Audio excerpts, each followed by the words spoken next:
టైంలో అంటే అలాంటి నన్ను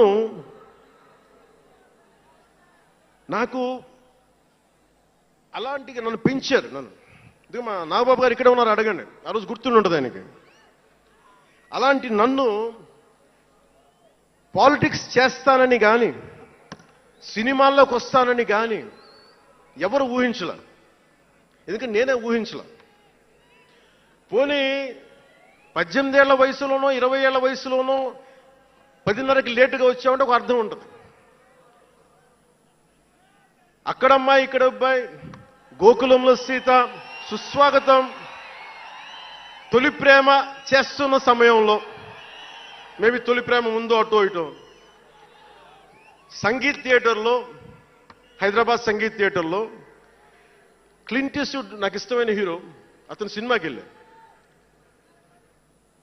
బ్రిడ్జెస్ ఆఫ్ మాడిసన్ కౌంటీ అని ఒక ఇంగ్లీష్ నవల్ ఆధారంగా తీశారు. అది నాకు ఇస్తుంది ఆ నవల్. సో ఎలా తీశారని చెప్పి నేను షూటింగ్ రిలీజ్ కూడా అయిపోయినట్టుంది తొలి ప్రేమ.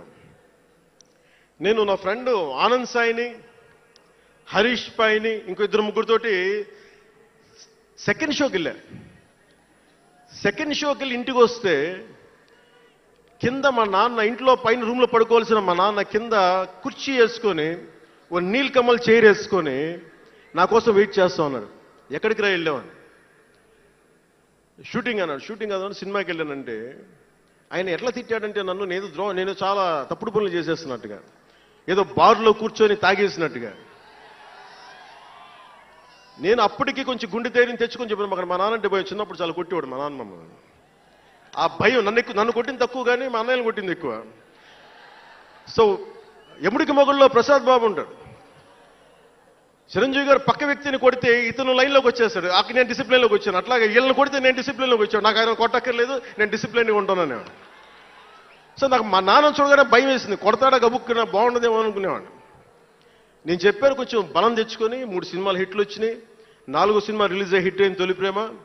నాన్న నేను హీరో నన్న సంగతి కూడా మర్చిపోకు, నువ్వు అర్థం చేసుకో అని చెప్పాను. ఇంకా ఎక్కువ తిట్టాడు. అంటే మా నాన్న తిట్లు ఎలా ఉన్నాయంటే చెప్పలేను. కానీ ఈ అర్ధరాత్రి అపరాత్రి తిరుగుళ్ళు ఏంట్రా, ఈ సెకండ్ షోలకి వెళ్ళడం ఏంటి, ఏదో హీరో అయ్యావు అయితే అన్ని హెల్ప్ చేసేస్తావా అని తల ఉంచుకొని పైకి వెళ్ళిపోయాడు. అంటే అలాంటి నేను ఇన్ని కోట్ల మందికి సంబంధించిన పాలిటిక్స్ చేయాలంటే భగవంతుడు రాసిన రాత కాకపోతే నేను కోరుకున్నదా కాదు అది. అలాంటి వాతావరణంలో పెరిగిన నేను ఈ సినిమాలు ఏంటో, ఈ పాలిటిక్స్ ఏంటో, పార్టీ పెట్టడం ఏంటో అనుకుంటే అంటే ఇందాక ఎందుకు బయటికి వెళ్ళానంటే ఇవన్నీ ఆలోచిస్తున్నా. ఇదంతా భగవంతుడు మాయ తప్ప నాది కాదు నాకు తెలుసు. అలాంటి జీవితానికి దారి ఏర్పరిచింది, ప్రజా సమస్యలపై నిలబడేలా చేసింది, పార్టీ పెట్టనిచ్చింది నాలోని భావ తీవ్రత. పార్టీ పెట్టనిచ్చింది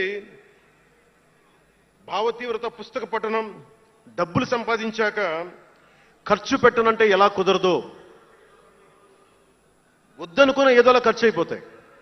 అలాగా కొంత జ్ఞానం వచ్చాక, కొంత చదివాక, కొంత చెయ్యగలిగే సత్తా ఉన్నాక నేను ఊరికనే కూర్చుంటాను, నేను ఏమి చెయ్యనంటే జీవితం అలా ఉండనివ్వదు. అలాంటి నన్ను ఏదో సాటర్డే సండే షూటింగ్ ప్రాక్టీస్కి వెళ్ళి మెడ్రాస్ రైఫిల్ క్లబ్లో, మార్నింగ్ లయోలా కాలేజీలో జాగింగ్ చేసుకొని, ఇంటికి వచ్చి పుస్తకాలు చదువుకొని, మా వదినకి ఏదైనా అవసరమైతే పనులు చేసి పెట్టి, ఇలాంటి నేను సగటు మనిషి, మధ్యతరగతి మనిషి, అంతకుమించి వేరే పట్ల. పనగల్ పార్క్ వెళ్ళి కూరగాయలు తీసుకురావడం, వంకాయ ఎంత, తక్కాలి ఎంత, అంటే మన ఉల్లిపాయలు వంకాయలు ఎంత అని ఇట్లాంటివి తీసుకొచ్చేవాడిని. నెల్లూరులో పెద్ద బజారు వచ్చాం, మన పెద్ద బజారు చిన్న బజార్కి వెళ్ళి ఇంటికి కావాల్సిన సామాన్లు తీసుకొచ్చేవాడిని. నాకు అంతకుమించి జీవితాన్ని కోరుకోలేదు నేను. అలాంటిది నేను యాక్టర్ అయ్యాను, ఈ రోజున పొలిటికల్ లీడర్ అయ్యాను, దేశమంతా గుర్తించే అయ్యానంటే ఇది ఏది కూడా నేను కోరుకుంది కాదు, నాకు ఇవ్వబడింది. అందుకే నేను కర్మే చేస్తాను, నేను ఫలితం ఆశించను.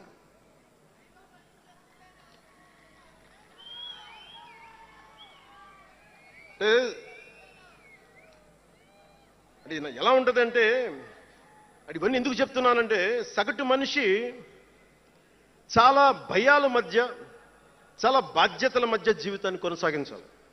ఒక మాట అంటే ఎక్కువ, ఒక మాట అంటే తక్కువ, చాలా సన్నని గీతల మధ్య బతకాలి. ఒకలాగా చెప్పాలంటే అరిటాకు లాంటి జీవితం. అరిటాకు ఉంది కదా అని జీవితం వడ్డించిన విస్తరు అవ్వదు. చిన్నపాటి ముళ్ళు తగిలినా మొత్తానికి చిరుగుపోతుంది. అలాంటి కోట్లాది సగటు మనుషుల ప్రభావితం చేసే సినిమా కానీ, కోట్లాది మందిని ప్రభావితం చేసే రాజకీయాలు కానీ నాకు చాలా బాధ్యతనిచ్చాయి. సినిమాలో ఎంత చెప్తే మంచిది, ఎంత చెప్తే మంచిది కాదని ఆలోచించి చేసేవాడిని. ఒక దేశభక్తి పాట పెడితే మంచిదా, ఒక క్లబ్ డాన్స్ పెడితే మంచిదా, ఈ రెండు ఆలోచించి దేశభక్తికి వెళ్ళాను నేను. అందుకే ఏ మేరా జేహానే పెట్టాను తప్ప ఓ మై డార్లింగ్ అని పెట్టలా. అంటే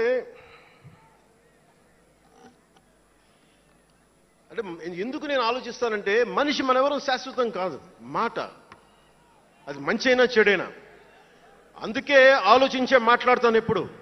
ఈ అన్న మాట ఒక తరం 2-3 తరాలు ఉండిపోతే పర్యవసానం ఏంటి, ఎనీ పబ్లిక్ పాలసీ, ఇవన్నీ ఆలోచించి నేను జనసేన కోసం ప్రతిపాదించిన 7 సిద్ధాంతాలు చాలా మదించి, శోధించి, తర్కించి మీ ముందు పెట్టింది. సంవత్సరం కాదు, 2 సంవత్సరాలు కాదు, నేను టీనేజర్గా ఉన్నప్పటి నుంచి నాకు నెల్లూరు డైకస్ రోడ్లో డాక్టర్ కరీముల్లా గారు నాకు ఆస్మాకు వచ్చినప్పుడల్లా నాకు డెర్ఫ్లిన్ ఇంజెక్షన్ ఇచ్చేవాళ్ళు. ఆయన కోసం వెయిట్ చేస్తూ ఉంటే ఒక బోర్డు నన్ను ఆకర్షించేది, prevention is better than cure అని. దాన్ని ఎప్పుడు గుర్తుండిపోయింది నాకు. అంటే వ్యాధి నివారణ కంటే, వ్యాధి చికిత్స కంటే కూడా వ్యాధి నివారణ మేలని. అందరూ చాలా మంది అనుకుంటారు కదా, ఎందుకు నాకు చెగువెరా ఇష్టం అంటే అది కమ్యూనిజమో మావోయిజం వల్ల కాదు. ఒకడు డాక్టర్ అయ్యండి, శారీరక రుగ్మతలు వస్తే బాగు చేసే డాక్టరు సమాజానికి పట్టే రుగ్మతలను ఎవడు బాగు చేస్తాడు అని చెప్పి డాక్టర్ వృత్తి వదిలి విప్లవకారుడయ్యాడు చూసారా, ఆ భావన నాకు ఇస్తుంది చెగువెరాలో. అంతేగాని అతను మావోయిస్టో కమ్యూనిస్టో అని కాదు, గెరిల్లా అని కాదు. ఆ మానవీయ కోణం నాకు నచ్చి దాన్ని ఇష్టపడ్డాను చెగువెరాని. ఆ సిద్ధాంతాలని అంటే ఎందుకు చెప్తున్నాను మీకంటే, చాలా ఆలోచించి చేశాను. అంటే అంత వయసు నుంచి ఆ సిద్ధాంతాలని చాలా బలంగా విశ్వసించేవాడిని, ఆచరించేవాడిని కనుక, వాటి కోసం నిలబడేవాడిని కనుక, నిలబడినందుకు ఆ సిద్ధాంతాలు నన్ను దశాబ్దం రాజకీయ పోరాటం చేయగలిగే సత్తానిచ్చినాయి.